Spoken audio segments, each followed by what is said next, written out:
My name is Emma, and 2 days before my final thesis was due, my father stormed into my room, grabbed my laptop, and slammed it against my skull. Blood trickled down my face as he yelled, "You're nothing but a leech! You don't deserve a future! You've wasted enough of my time with your stupid dreams!" It was the moment I realized the family I fought so hard to make proud had never cared about me or my aspirations. The laptop I had worked on for months was shattered, but I was not broken. Before we jump into this emotional journey, if you've ever had to fight for your dreams against those who should have supported you, hit that like button and subscribe. You won't want to miss how this story unfolds and the shocking twist at the end. I grew up in a small town, Millbrook, where the clanging of factory machines was the heartbeat of daily life. Our home, a modest 2-bedroom house on the outskirts of town, had peeling paint that my father would always point to and call a realistic priority. To him, there was no room for anything that didn't serve a practical, hard-working purpose. My father, Harold Thompson, worked at the steel mill for over 27 years. His calloused hands and permanent scowl were proof of the real work he'd done all his life. He was a man who believed in sweat and physical labor and education. Well, that was a luxury. Something only for people who didn't know the value of hard work. My mother, Doris, was the perfect example of someone who fell in line. She worked part-time at the local diner and spent the rest of her time keeping house exactly as my father demanded. Over time, she learned that to contradict him meant days of cold silence or fiery arguments.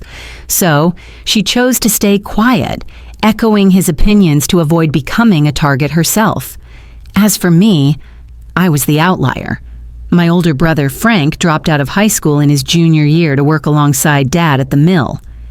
"Now that's a real Thompson," Dad would say with pride at family gatherings, slapping Frank on the back. Frank, like Dad, thought any sort of book learning was pointless. He absorbed all the lessons Dad gave him about the value of manual labor, about not needing anything fancy to get by.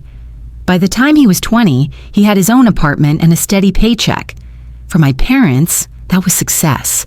But for me, it felt different. I loved learning. I loved the feeling of figuring things out, understanding how the world worked. It was the way I saw things that set me apart. From an early age, I devoured books, spent hours on science experiments that sometimes used up all the food in the house. And yet Dad would storm in, furious, shouting, "Stop wasting food on your foolishness." I loved how words worked. I loved how math could unlock hidden secrets. But my family never saw it that way. To them, these were just distractions. I had my first taste of real recognition in 3rd grade when my teacher, Mrs. Sanderson, noticed my analytical skills. At a parent-teacher conference, she told them that I had remarkable abilities. Dad, of course, didn't care. He stared at the wall during the entire meeting, and Mom just nodded politely, never even remembering what Mrs. Sanderson had said. It wasn't long before I won the district spelling bee. The local newspaper ran a small article showing me smiling proudly with my certificate. But my parents? They didn't show up for the photo op. Dad claimed he had to work overtime. It was the same with my science project on water quality in local streams, which earned state recognition in 7th grade. The principal personally called to tell my parents. Mom's reaction? "That's nice." She didn't even offer to take me to the state competition. When I asked if they would drive me, Dad laughed. "We're not wasting gas for you to play scientist." The family's belief in real work meant that I was always the outsider in a family that didn't value what I loved. High school became my escape. I joined every academic club I could find, stayed after school, and poured myself into my studies. I had a teacher, Mr. Vaughn, who loaned me books from his personal collection and told me my mind was exceptional. But none of that mattered to my parents. When I graduated as valedictorian, I looked out into the audience at the ceremony, hoping to spot my parents. They weren't there. Dad had a fishing trip with Frank, and Mom claimed she had a migraine. I delivered my speech to a room full of strangers, fighting back tears while other students were surrounded by their proud families. It was clear to me then, I was on my own. My family had never seen me for who I was or what I could do. I wasn't their version of success, and they weren't going to change, but that didn't stop me. I wasn't just doing this for them anymore. I was doing it for me. I was determined to break free from the narrow vision they had for me, and nothing, not even them, was going to stop me. My journey of education wasn't just about books or grades. It became my escape, my rebellion against a life dictated by my father's narrow view of the world. I knew from a young age that I didn't want to follow in the footsteps of my father and brother, but I had to be smart about it. I had to keep my dreams a secret for years. After high school, I made it my mission to be the first Thompson to go to college. Not just any college, but one of the best schools that would accept me. The problem was I couldn't let my parents know. They would never understand, and I didn't want them to destroy the little hope I had. So I worked in secret. I applied for scholarships and filled out college applications using the school computers, since we didn't have the internet at home. I created a secret email address and convinced one of my teachers to be my contact for any letters or acceptance notices, so nothing would come to the house. Every time an acceptance letter came, I hid it beneath the loose floorboard in my room. I'd take them out at night and read them under the dim glow of a flashlight, imagining a future that seemed so far out of reach. The one thing I had going for me was my grades. I had worked hard to be at the top of my class, and my academic achievements were the one thing my family couldn't dismiss. But even those weren't enough to win their approval. When I finally received the letter that I had been accepted to State University with a full scholarship, I thought this would be my moment of triumph. But when I told my parents, their reaction was anything but celebratory. My father didn't even look up from his beer when I announced it. "So, you start at the mill next week, right?" he asked, as if everything I had worked for was nothing more than a fantasy. When I told them about my scholarship, the silence in the room was suffocating. Then my father exploded. "You think you're too good for real work, too good for this family? Books don't put food on the table," he yelled. His voice echoed in the small house, filled with the weight of everything I had tried to escape. My brother Frank laughed. "Always knew you were weird," he said, dismissing my achievements like they were nothing. I packed what little I owned that night, knowing I had to leave. I wasn't leaving for just a new place. I was leaving behind a version of myself that had always been small, always been hidden, always been ashamed of wanting more.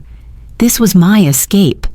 I didn't know what the future would hold, but I was determined to build a life where I could be the person I'd always wanted to be.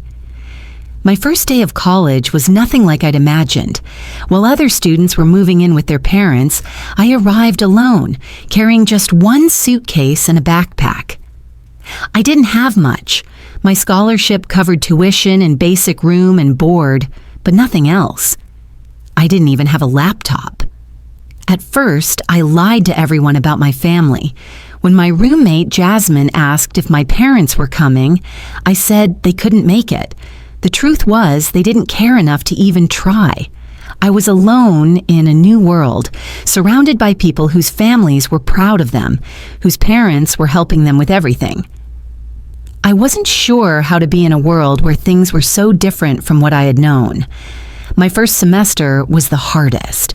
With no laptop and no extra money, I spent hours in the computer lab, writing papers while other students worked comfortably from their rooms. I took on a work-study position in the cafeteria, but the hours were limited, and the pay barely covered my essentials. Still, I kept going. Every rejection, every obstacle, only made me more determined. But then, just a few weeks into the semester, I got sick. Strep throat.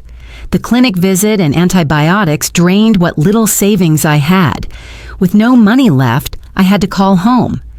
When my mom answered, I could tell by the coldness in her voice that she wasn't happy to hear from me. I explained my situation, how I was short on money because of medical expenses. "Can you lend me just $100 until my next paycheck?" I asked. The silence on the other end of the line felt like a punch to the gut, and then my father's voice cut in, sharp and angry. "Money problems already? Welcome to the real world, college girl," he said, and then hung up. That night I slept in my car for the first time, unable to pay for both my medication and my portion of the dorm utilities. It felt like the world had turned its back on me, but I couldn't stop. I couldn't go back to them. I had come too far. By Thanksgiving, most students had gone home, but I stayed behind, picking up extra shifts at the diner to earn more money. The tips were generous, especially from customers who felt sorry for the poor college girl. I used the money to secure a tiny studio apartment off campus. It was in a rough neighborhood, but it was mine. I finally had my own space, no one telling me what to do, no one belittling my dreams. Despite the hardships, I thrived. I excelled academically, and soon my professors began noticing my work ethic and intellectual curiosity. Dr. Lewis, my psychology professor, saw something in me I hadn't seen in myself yet. She encouraged me to explore psychology as a major, and I did. Psychology gave me a framework to understand my own experiences. As I studied family systems and resilience, I saw patterns in my own upbringing, patterns that helped me understand the trauma I had endured and how it shaped me. By my sophomore year, I had found a rhythm. Classes in the morning, library in the afternoon, work shifts in the evening, and homework late into the night. I lived on ramen noodles, free campus food, and whatever I could scrounge. But I was making it. I was learning, growing, and finally starting to believe that I was worthy of the future I had dreamed of. The conflict with my family reached its boiling point during my final semester. By then, I had built a life for myself, small but independent. I was on the brink of completing my graduate thesis, a culmination of everything I had worked for.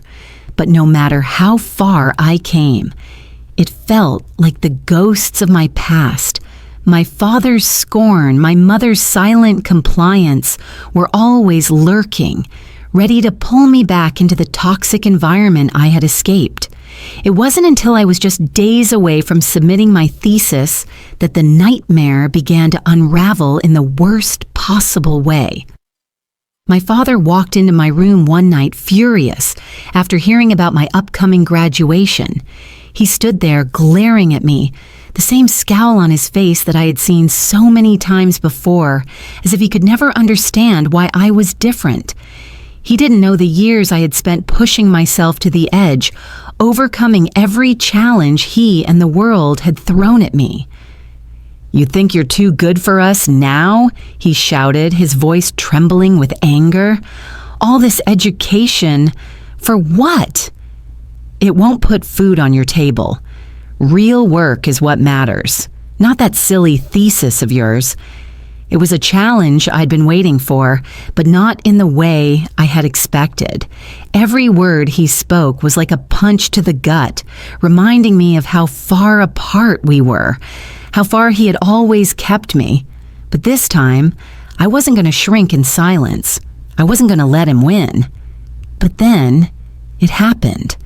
In a moment of unrestrained fury, he grabbed my laptop off my desk. It had all my work on it, the product of countless hours, sleepless nights, and endless revisions, the culmination of my entire academic journey. He raised it high above his head, and before I could even react, he smashed it down onto my skull. The pain exploded through my head, and for a split second, everything went black. I staggered back, the force of the blow leaving me disoriented. Blood dripped down my face, and I felt the crushing weight of the laptop, now shattered and useless, falling from my hands. "You don't deserve a future," he spat, as I crumpled to the floor, unable to move. "You're nothing but a leech." I felt every inch of that attack, not just physically, but emotionally. He wasn't just destroying a laptop. He was destroying my hope, my future, everything I had fought for. My heart raced, but somehow a calmness washed over me. I knew this moment would be the turning point. This would not be my breaking point. It would be my turning point. I forced myself to rise, clutching my bleeding head, but I wasn't going to let him take this from me. I had worked too hard to let him destroy me, and I realized something that struck me to my core. I was not the problem. He was. He couldn't handle seeing me succeed, and that was his issue, not mine. As I sat on the floor, dazed and hurting, something deep inside me shifted. I wasn't going to let this be the end of my story. This wasn't the way it would end. I had come too far. All the rejection, the emotional abuse, the struggle, none of it was going to go to waste. I wasn't just going to roll over. I wasn't going to let him win. I knew that my future didn't depend on one shattered laptop or one person's opinion of me. It depended on me. And I was going to prove that I was worth something, that my dreams mattered, no matter how little he thought of them. That night, I called my professor, Dr. Westfield, barely able to speak through the tears. "My father smashed my laptop. It's all gone, my thesis, everything." I sobbed into the phone. Dr. Westfield's voice was calm, firm. "Don't worry. You're going to be okay. We'll figure this out. Focus on yourself. We'll work through this." Her words were like a lifeline thrown to me in a stormy sea. For the first time, I felt like someone believed in me. Someone who wasn't my family, but someone who cared about my future. That was the moment I knew I wasn't alone anymore. I spent the rest of the night piecing together my thoughts. The laptop may have been broken, but my resolve wasn't. I couldn't fix what had happened, but I could still finish what I started. And that's exactly what I did. The next day, I started reconstructing my thesis from memory, gathering what I could from the disorganized notes I had scattered around. Every time I thought about giving up, I remembered my father's face when he'd hurled that cruel insult at me. He was afraid, and the only way to fight back wasn't through anger or revenge, it was through success. So I focused, I wrote, I rebuilt. Despite the assault, I refused to let my father's actions define me. It was clear that my family would never offer the support I needed, but in that moment I realized something profound. I didn't need them to succeed. I was surrounded by people, professors, classmates, mentors, who believed in me. They were the allies I had never expected to find. The first call I made was to Dr. Westfield. I had no idea how to handle the mess my life had become, but she had a calm, centered presence that I needed. I explained everything to her. My father's violent attack, the destruction of my thesis, my bleeding head, and she didn't flinch. "Focus on getting better. We'll handle the rest. You are not alone in this," she said. Her words, simple but powerful, gave me the strength to keep going. The next step was reaching out to campus support services. I made an appointment with the Student Health Center, where I was quickly seen by a nurse and given the treatment I needed for the concussion. The nurse, Linda, was gentle and understanding, asking questions about my injury without prying into the details of my family situation. When I explained what had happened, she said, "This injury is consistent with what you're describing. I'm going to make sure everything is properly documented." Her concern was different from my mother's cold indifference. Linda wasn't worried about saving face or brushing things under the rug. She was focused on my well-being, and for the first time, I felt like someone genuinely cared about me. Once the medical team had finished assessing me, Dr. Westfield was there, waiting. She didn't just see me as a student. She saw me as a person. "I'll make sure the university is aware of what happened, and we'll work on getting your thesis submission extended," she assured me. She even took the extra step of contacting IT to see if they could recover the files from my destroyed laptop. For the first time in a long while, I felt like my worth wasn't tied to the approval of my family. It was recognized by the people around me who respected me and my work. In the days that followed, my support system only grew. Campus counselors reached out to me, offering trauma counseling to help me process the physical and emotional pain I had endured. They encouraged me to talk through the incident, not just to heal physically, but to reclaim my power in the situation. They helped me understand that my father's actions were not my fault, and for the first time, I could see the situation clearly. It wasn't just about the laptop. It was about his fear of my success. His need to control me had led him to destroy something precious, but he could never take away my will to rise above it. The more I spoke to others, the more I realized that I wasn't alone. There were other students who had gone through difficult family situations, others who had faced rejection, belittlement, and even abuse, but had managed to overcome it. We became a community, a chosen family. We supported one another, offering guidance, encouragement, and understanding. These new connections were unlike anything I had ever had with my biological family. Here, I wasn't just tolerated. I was respected and valued for who I was, not for who my parents wanted me to be. As I began the process of healing both physically and emotionally, the most important thing I realized was that the external support I had received wasn't just a safety net. It was the key to my recovery. I wasn't just battling against my father's rejection. I was fighting for my future. And with the support of my professors, classmates, and campus services, I knew I could still make it. Dr. Westfield's quick action on my behalf was pivotal. Thanks to her, I had a 2-week extension on my thesis submission. It worked tirelessly to recover my files from the damaged laptop. And although some of my final edits were lost, I had the core of my thesis intact. The night before the new deadline, I stayed up late finalizing my paper. I fought through the exhaustion, through the emotional pain, through the physical symptoms of my concussion. When the final draft was ready, I submitted it. It wasn't just a paper anymore. It was proof of my resilience, my determination, and my ability to overcome the deepest of obstacles. And when Dr. Westfield called me to say that my thesis had been accepted with highest honors, I felt a rush of pride, not just for the grade, but for what it represented. I had fought for this future, and I had won. As the days went by, I made sure to distance myself from the toxic family dynamics I had been born into. I filed a police report about the assault, and the university helped me secure a restraining order against my father. My father's actions had crossed a line that could never be uncrossed, and I knew that for my own safety and well-being, I needed to sever all ties.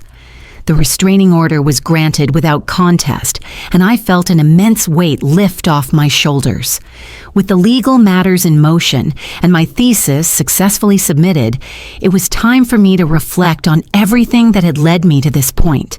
For years, I had chased approval from people who would never give it to me. My parents, especially my father, had made it clear that I was not enough, that my ambitions and dreams were a waste.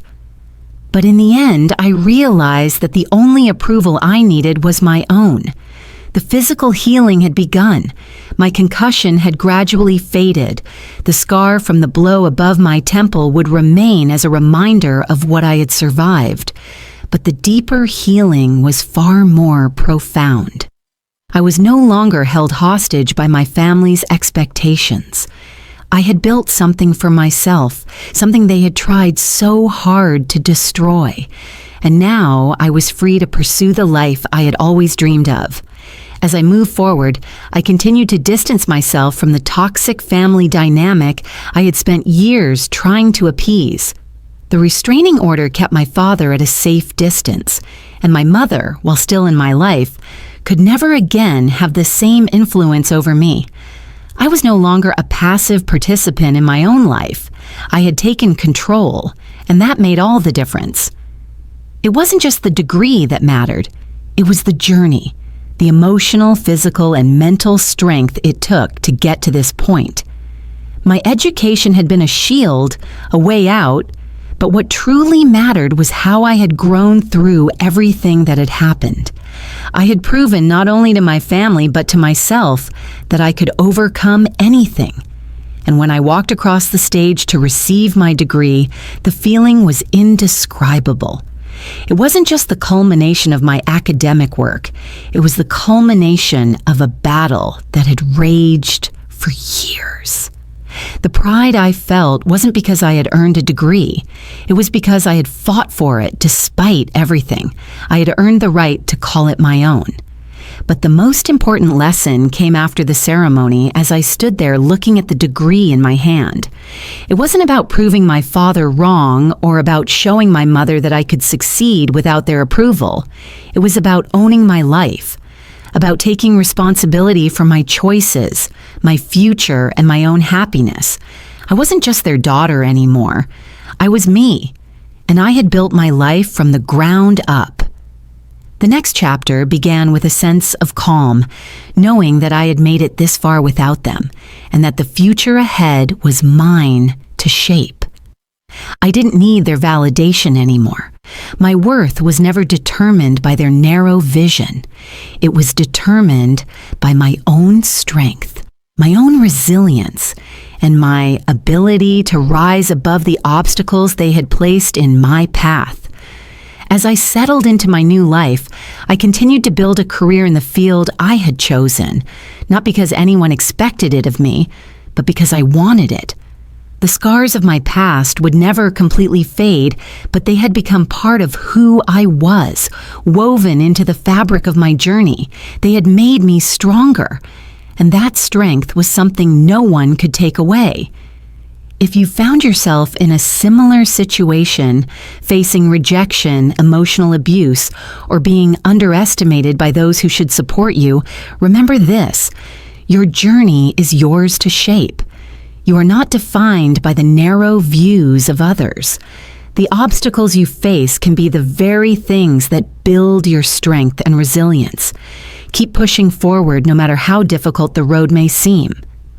If my story resonated with you, I'd love to hear your thoughts.